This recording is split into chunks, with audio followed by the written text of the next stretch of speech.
Hello aspirants, welcome to your channel Success Stair. I am Abhishek Bardwaj and I am today come with part number 3 of NDA 2019 math solution. So let us start with question number 30. So in question number 30 they have given us six terms. First is 47C4 plus 48C3 plus 49C3 plus 50C3 plus 51C3 plus 47C3. So this question is very simple. You just have to apply only one formula, and which is NCR plus NCR minus 1 is equals to N plus 1 CR.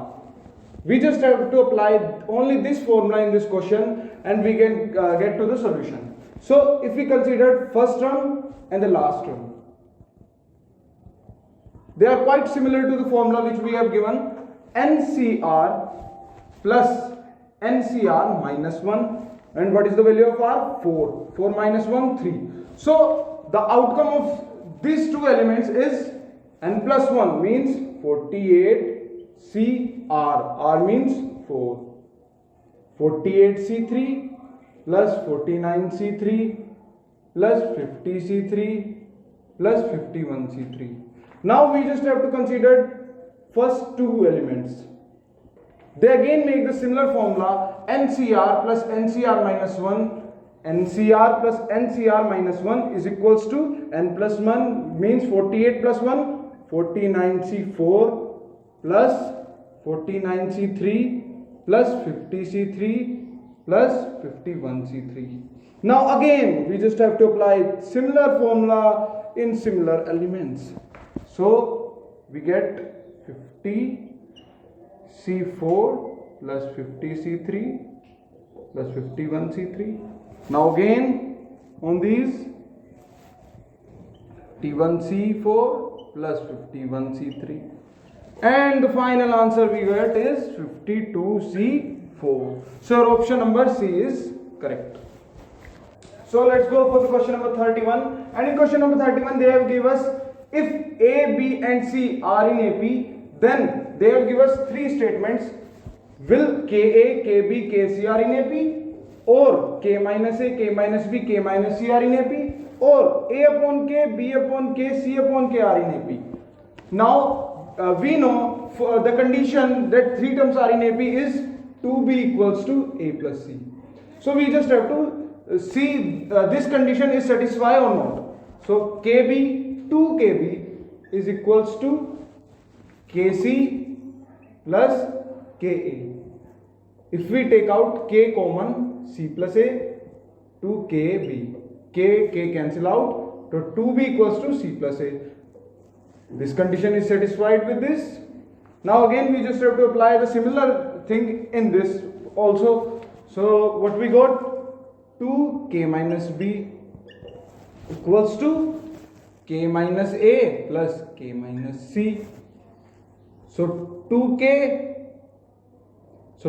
minus 2B is equals to 2K minus common K A plus C. Now 2K cancel out, minus minus cancel out. What we got? 2B equals to A plus C. It means this statement is also is correct, and this statement is also correct. Now we just have to apply the similar thing in statement 3 also. So 2B upon K equals to A upon K plus C upon K. A plus C by K. K cancel out. What we got? 2B equals to A plus C, which is satisfied with the first one. So it means the option in which it is written that all the options, all of the above statement are correct is the right option. So now we have question number 32. In question number 32 they have said us how many two digits number are divisible by 4.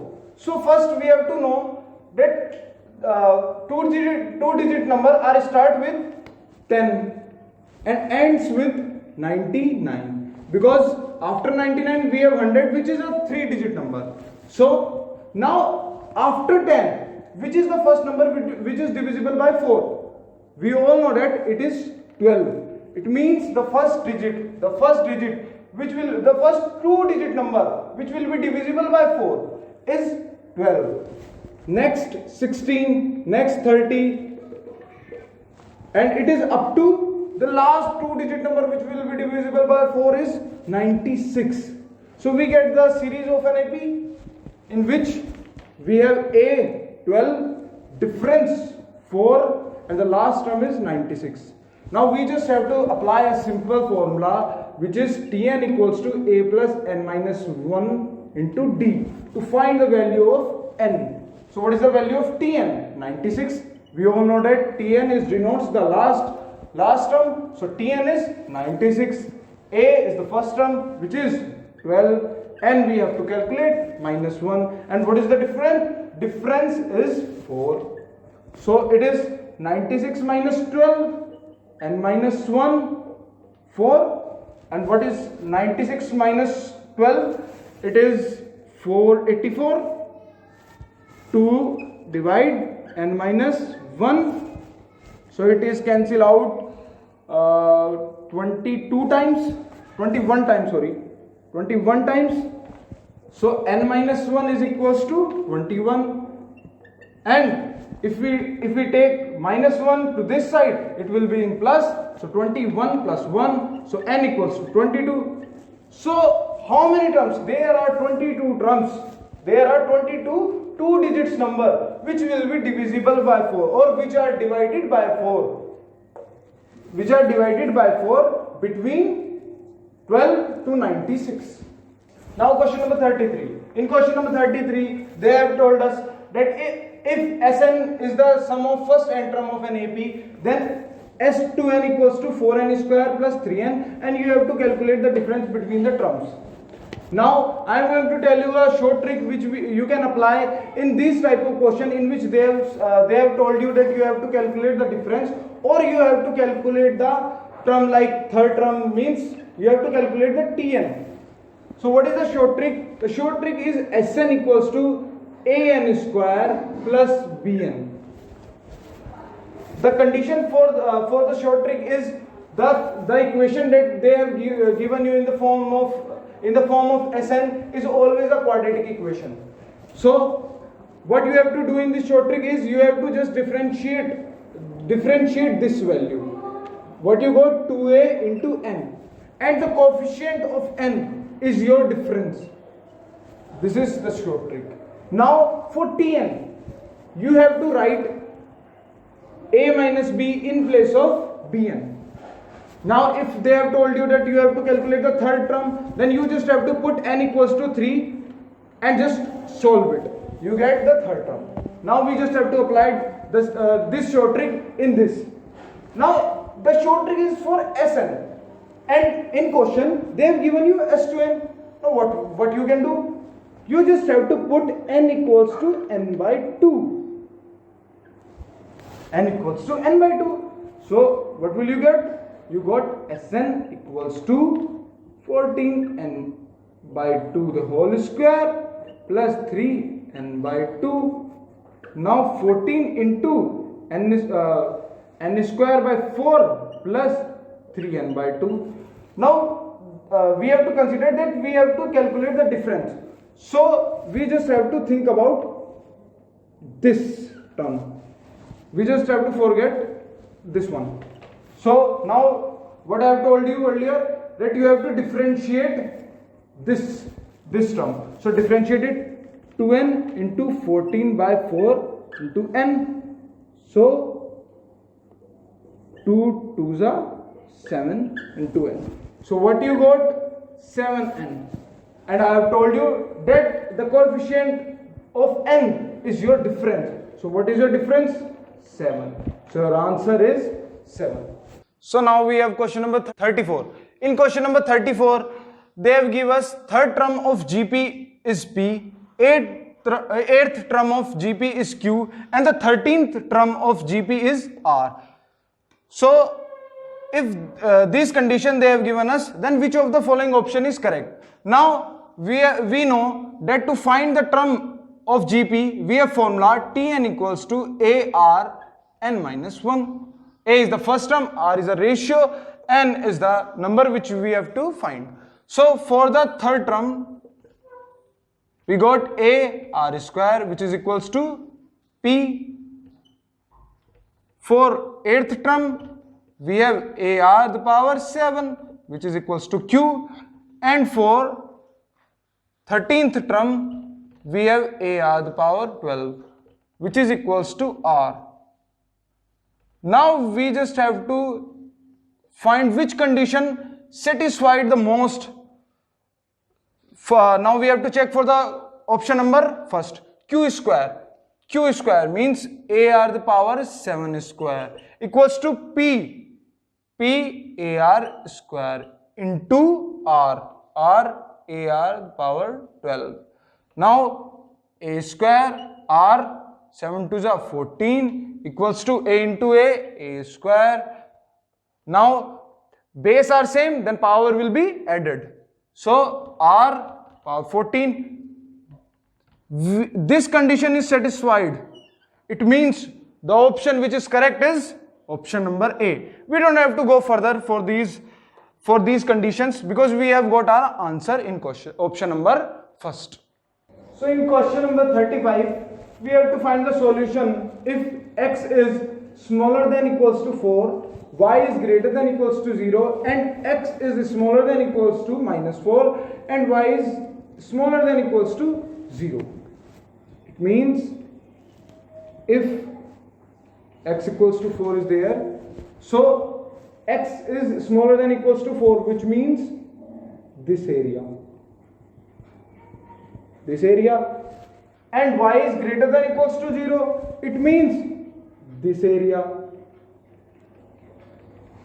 and x is smaller than minus 4, it means if minus 4 is there, then this area, and y is smaller than equals to 0, it means this area. Now what is the common area between x and y? X is smaller than equals to minus 4 is the common area of the x-axis, and what is the common area of y-axis? It is y equals to 0. So your option x is smaller than equals to minus 4 and y equals to 0 is your solution of these lines, or we can say these conditions. So in next question number 36, they have given us if x the power log 7x is greater than 7, where x is greater than 0, then which condition is satisfied with this? If we saw the options very carefully, we have find that we have to calculate between these three digits, 0 and 1 by 7, 1 by 7 and 7. We have to calculate the value of x between these three terms. So we go for the 0 and 1 by 7. We have like x equals to 1 by 49. This digit is come between 0 and 1 by 7. So put 1 by 49, the power log 7. 1 by 49 we can also write 1 by 49 as 49 the power minus 1. So 1 by 49 the power log 7, and we know that 49 is a whole square of 7. So 7 minus 2. Now 1 by 49 power log 7. Now in class 11 we have read that the power of this in logarithm, the power of log is always come with the multiply. So we can write 2 here. And what is log 7 means if we have base also 7 and here also a, means if these terms are similar, then the value of log is 1. So we have got 1 by 49 the power minus 2. So we got 49 the power 2, which is greater than 7, which satisfied this condition. It means the option 0 to 1 by 7 is correct. Now we don't have to find the value between 7 and infinite, because this option is given only in the 6th option. we can see in option A, they have given us 0 to infinite, not between 0 to 1 by 7. In option B, they have given us 1 by 7 to 7. So only option C, only option C, they have given us the condition between 0 to 1 by 7. So our option number C is correct one. Now in question number 37, they have given us that how many real roots are there in this equation. Now we all know that for the real roots, we have x is always greater than 0. So let us find x square plus 3x plus 2 equals to 0. Now we have to find the factor, which are x square, 2 plus 1x plus 2 equals to 0. So x plus 2 and x plus 1 equals to 0. What we got? X equals to minus 2 and x equals to minus 1. And we also know that for this condition, the roots never be in negative. So this condition is not satisfied. Now for x is smaller than 0, x square minus 3x plus 2 equals to 0, x square minus 2 plus 1x plus 2 equals to 0.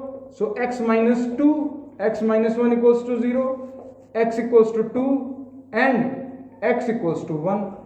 And we also know that for this condition, roots never being positive. So it means your option in which 0 has written is correct. It means this equation does not have any real roots. Now next question. In question number 38, they have given us true statement for this equation, in which they have given us that P, Q, R are real numbers. So let's start with for the statement number 1. Now P, Q, R are real numbers. So we can write as like 0, 1 and 2. Now put in this equation, 4 x minus 0 is x minus 1 minus r square means 4 equals to 0. So 4x square minus x minus 4 equals to 0. So 4x square minus 4x minus 4 equals to 0. Now x square minus, if we take common 4 from this equation, so we got x square minus x minus 4 equals to 0. Now for the real roots, we all know that for the real roots we have condition b square minus 4ac is always greater than equals to 0. So let us start. B square, what is the value of b? Minus 1. So minus 1 the square, 1. Minus 4, what is the value of a? 1. What is the value of c? Minus 4 is greater than equals to 0. 1 minus plus 4 4 is 16 is greater than equals to 0. 17 is greater than equals to 0. So this statement is satisfied. It means this statement is correct statement. Now the roots are equal if p equals to q and r equals to 0. So let us start. 4x minus p. If it is also x minus p, so x minus p the whole square, r is 0 equals to 0. And we all know that if the roots are real, then the equation will be converted into the condition of whole square. It means this statement is also correct. Now next question. In question number 39, they have given us set 2, 4, 6, 8 up to 20. And the difference between the two numbers is 2. So the total numbers between in the set S is 10. And now we have to calculate how many subset can be formed from this set. And we all know that we have formula to find the number of subset from any set, which is to the power n. So we just have to apply this to the power 10, and we all know that 2 to the power 10 is 1024. So our option number D is correct one. Now question number 40. In question number 40, they have given us a binary number, and we have to convert it into a decimal equivalent.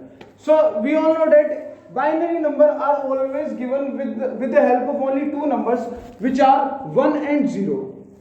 And they have given us a condition that C is greater than D.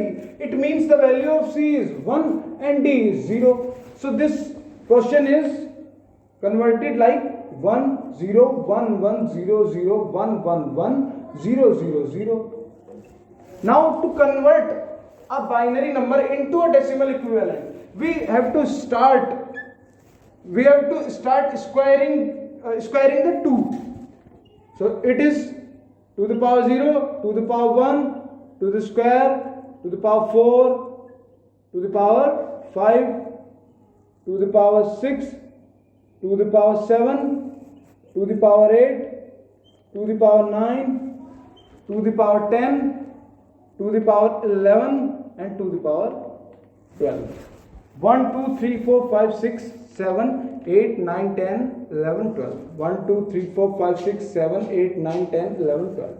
So if we multiply 0 into 2 to the power 0, it's 0. If we multiply 2 to the power 1 into 0, 0. Similarly with this 0. So it starts with 2 to the power 4 plus 2 to the power 5 plus 2 to the power 6. Now 2 to the power 7 into 0, 0. To the power 8 into 0, 0. To the power 9 into 1, to the power 9. To the power 10 into 1, to the power 10. To the power 11 into 0, 0. To the power 12 into 1, to the power 12. Now if we calculate this, we got the answer 2084, which is your option number D. So your option number D is correct. Sorry, 1872. So your option number D is correct. In next question, question number 41, they have give us cosec theta equals to 29 by 21, where theta is between 0 to 90 degree, and you have to calculate the value of 4 sec theta plus 4 tan theta. This is similar to the question which you have done in your class 9. You have to make a triangle. What is the formula of cosec theta? It is hypotenuse upon Pythagoras perpendicular. So what is the value of hypotenuse? 29, perpendicular 21, and you have to calculate the base. And how can you calculate the base? With the help of Pythagoras theorem. So and what is the Pythagoras theorem? H square equals to base square plus perpendicular square. So base square is h square is 29 square, and what is the square of 29? 841 minus p square. What is the value of p? 21 the square, 441. So base square, base is under root 420. Now just sec theta. What is the formula of sec theta? Sec theta is hypotenuse upon base. Hypotenuse is 29. Base we have calculated 20 plus 4 into tan theta. Perpendicular upon base. What is the value of perpendicular? 21. Base is 20. Now 4 5s are 20. Again 4 5s are 20. 29 plus the LCM is 5. 29 plus 21 is 50 by 5 and 10. So our answer is 10. In question number 42, they have given us two statements. First one is cos theta plus sec theta can never be equals to 1.5, and statement 2 is cot theta plus tan theta can never be less than 2.